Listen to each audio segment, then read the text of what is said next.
নমস্কার বন্ধুরা, জেবি কিচেনে সবাইকে স্বাগত। আশা করি আপনারা সবাই ভালো আছেন। আজ আমি আবার একটা নতুন রান্না নিয়ে আপনাদের সামনে চলে আসলাম শেয়ার করার জন্য। দেখুন, আজ বানাবো ইঁচড় পনির। তার জন্য আমি এই ইঁচড় নিয়েছি। ইঁচড় কেটে আমি এই হলুদ জলে ভিজিয়ে রেখেছি। পনির নিয়েছি, 4টে কাঁচা পাকা শুকনো লঙ্কা নিয়েছি, কাজু নিয়েছি, কিশমিশ নিয়েছি, চিনি নিয়েছি, আলু দুটো মাঝারি সাইজের আলু এই যে ডুমো করে কেটে রেখেছি। আর গোটা গরম মশলা নিয়েছি, দেখুন, লবঙ্গ, এলাচ, দারচিনি, দুটো তেজপাতা নিয়েছি। আর এখানে কিছু গুঁড়ো গরম মশলা নিয়েছি। সেখানে নিয়েছি ধনে গুঁড়ো, জিরে গুঁড়ো, লঙ্কা গুঁড়ো, হলুদ নিয়েছি, সানরাইজ শাহি গরম মশলার গুঁড়ো নিয়েছি। আর এই যে এটা হচ্ছে লবণ, সন্দক লবণ বা রক সল্ট, ঘি নিয়েছি, সাদা তেল নিয়েছি। আমি এটা সম্পূর্ণ নিরামিষ করব। চিনি নিয়েছি, চিনিটার কথা বলেছি কিনা খেয়াল নেই। চিনি নিয়েছি। আমি সাদা তেলে রান্না করব, সম্পূর্ণ নিরামিষ। দেখুন তাহলে আমি রান্নাটা কিভাবে করি। একটা টমেটো দেবো, টমেটোটা আমি কেটে নেব। আর এই যে কাজু আর কিশমিশ, এইগুলো আমি ছোটো ছোটো টুকরো করে নেব। আমি প্রথমে এই ইঁচড় আর আলুটা সেদ্ধ করে নেব।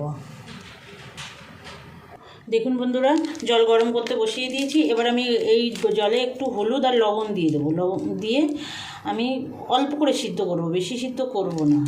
বেশি সিদ্ধ করলে অতটা স্বাদ লাগে না, তার জন্য অল্প সিদ্ধ করব। দেখুন,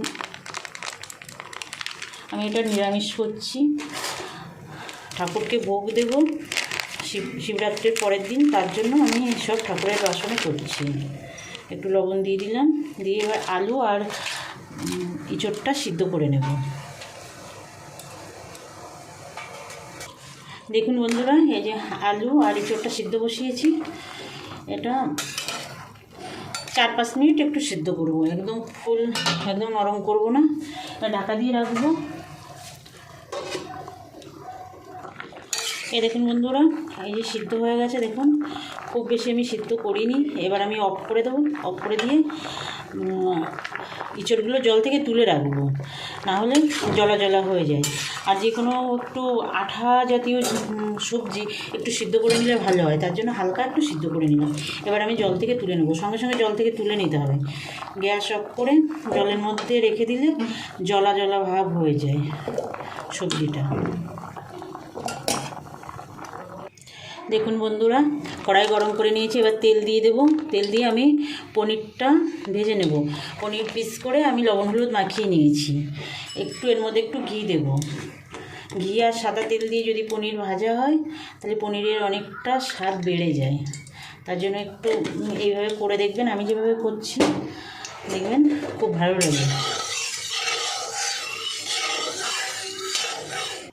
তেল গরম হয়ে গেছে, আমি এবার পনিরগুলো ছেড়ে দেবো। পনির কিন্তু খুব লাল লাল করে ভাজবো না, বেশি লাল লাল করে ভাজলে আবার শক্ত হয়ে যায়। তার জন্য আমি দেখুন এইভাবে আমি পিস করেছি। আপনারা যেভাবে আপনাদের পছন্দ মতো পিস করে নেবেন।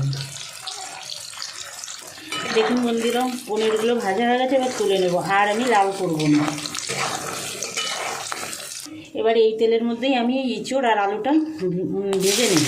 সিদ্ধ করা আলু ইঁচড়টা ভেজে নেব।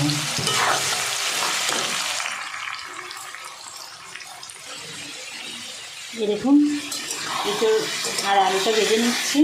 বন্ধুরা, আপনাদের কাছে আমার অনুরোধ, আমার ভিডিওটা না টেনে শেষ পর্যন্ত দেখবেন। আর আমি যেভাবে রান্নাটা করছি একবার এইভাবে রান্না করে দেখবেন। আশা করি আপনাদের খুব ভালো লাগবে।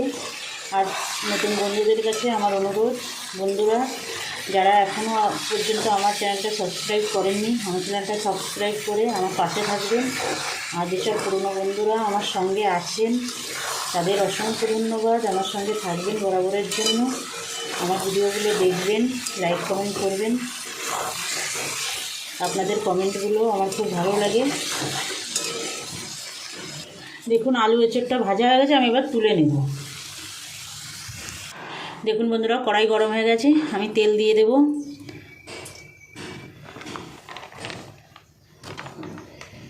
এবার ফোড়নের জন্য আমি দেব 4টে ছোটো এলাচ ফাটিয়ে নিয়েছি, 2 টুকরো দারচিনি আর 4টে লবঙ্গ দেব। দিয়ে এটা থেকে যখন সুন্দর সেন্ট বেরোবে তখন আমি অন্য মশলাগুলো দেবো। দেখুন মশলা থেকে সুন্দর সেন্ট বেরিয়ে গেছে। এবার আমি এই যে কাজু কিশমিশ ছোটো ছোটো টুকরো করে রেখেছি এটা দিয়ে দেবো।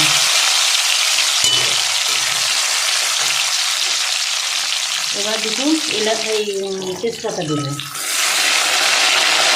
এবার দেখুন ধনেগুলো জিরে গুঁড়ো দুটো মিলে 1.5 চামচ মতো দিয়েছি।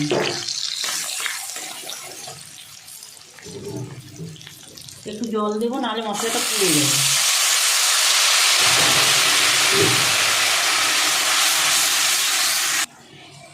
এবার আমি হলুদ গুঁড়ো দেব, এই জলের মধ্যেই দেব, না হলে যদি শুকনোতে দিতাম তাহলে পুড়ে যাওয়ার সম্ভাবনা থাকতো, সেই জন্য জলের মধ্যে আমি হলুদ গুঁড়োটা লঙ্কা গুঁড়োটা দেবো।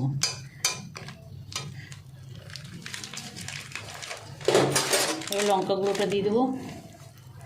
লঙ্কাটা আপনারা আপনাদের স্বাদ মতো দেবেন, আমি আমার স্বাদ মতো দিলাম। এবার মশলাটা ভালো করে কষাবো। এবার আমি টমেটো কুচিটা দিয়ে দেবো। মশলা সবসময় মিডিয়াম টু লো আছে কষাতে হয়, হাই ফ্লেমে কষালে কিন্তু ভালো করে কষানো হয় না, সেই জন্য সবসময় মিডিয়াম টু লোতে করতে হয়। এবার একটু সামান্য লবণ দিয়ে দেবো, তাহলে টমেটোটা সুন্দর নরম হয়ে যাবে।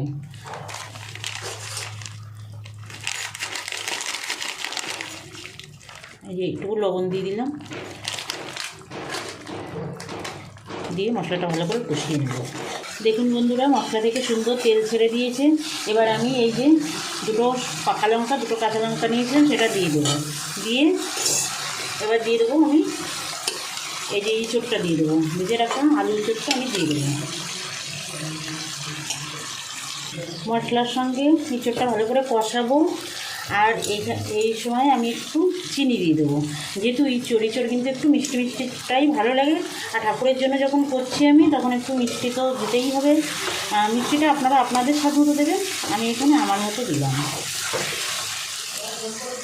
দেখুন বন্ধুরা সুন্দর কষানো হয়ে গেছে। এবার আমি জলটা দিয়ে দেবো, গরম জল দেবো। আমি তো সবসময় বলি রান্নাতে গরম জল ব্যবহার করার জন্য। বন্ধুরা আমি যে কড়াইতে এই ইঁচড় আলুটা ভেজেছিলাম ওই কড়াইতে জল গরম করেছিলাম, তার জন্য দেখুন জলটা কেমন গরম করে তুলে রেখেছি। যেটুকু লেগে গেছিলো সেটা গরম জলের মধ্যে চলে এসছে, এই জন্য আমি ওই কড়াইতেই গরম করে নিয়েছিলাম। একটু মাখা মাখা হবে, খুব বেশি ঝোল দেবো না। ইঁচড়টা কিন্তু খুব ভালো মনে হচ্ছে, কারণ দেখুন ইঁচড়টা কত সুন্দর সিদ্ধ হয়েছে।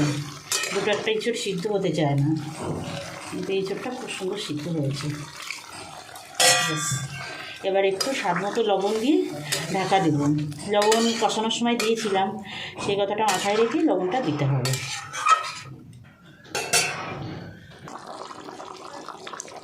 দেখুন বন্ধুরা ইঁচড় পনিরের মশলা কারি রান্না হচ্ছে, প্রায় হওয়ার মতো হয়ে গেছে। আর একটু ঝোল কমলেই নামিয়ে নেব।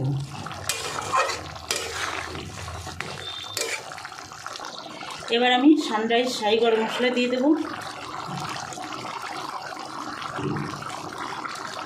1/2 চামচ মতো দিলাম। দিয়ে এবার আমি পনিরগুলো দিয়ে দেবো, এই যে ভেজে রাখা পনিরগুলো আমি দিয়ে দেবো।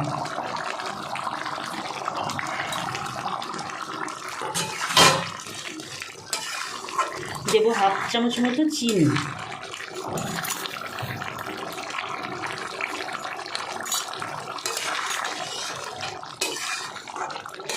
ঢাকা দিয়ে 2 মিনিট রান্না করব। 2 মিনিট হয়ে গেছে বন্ধুরা, দেখুন হয়ে গেছে। এবার আমি গ্যাস অফ করে একটু ঘি ছড়িয়ে দেবো। আমার এখন অনেক কিছুই রান্না করতে হবে, বাসন্তী পোলাও করব, চাটনি করব, আলু ভাজা করব। বাসন্তী পোলাওর ভিডিও তো আমার আগে দেওয়াই আছে, আপনারা যদি দেখতে চান তাহলে দেখে নেবেন। একটু গ্যাসটা অফ করে এবার একটু ঘি ছড়িয়ে দেবো। ঘি ছড়িয়ে দিয়ে আবার 2 মিনিট ঢাকা দিয়ে রাখবো।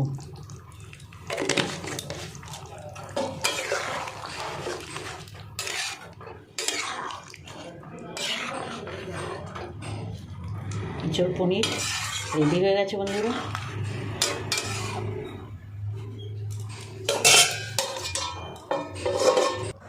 দেখুন বন্ধুরা ইঁচড় পনির রেডি হয়ে গেছে। আপনাদের একবার বানানোর অনুরোধ জানিয়ে ভিডিওটি এখানে শেষ করছি। আবার দেখা হচ্ছে নতুন কোনো ভিডিওয়। নমস্কার।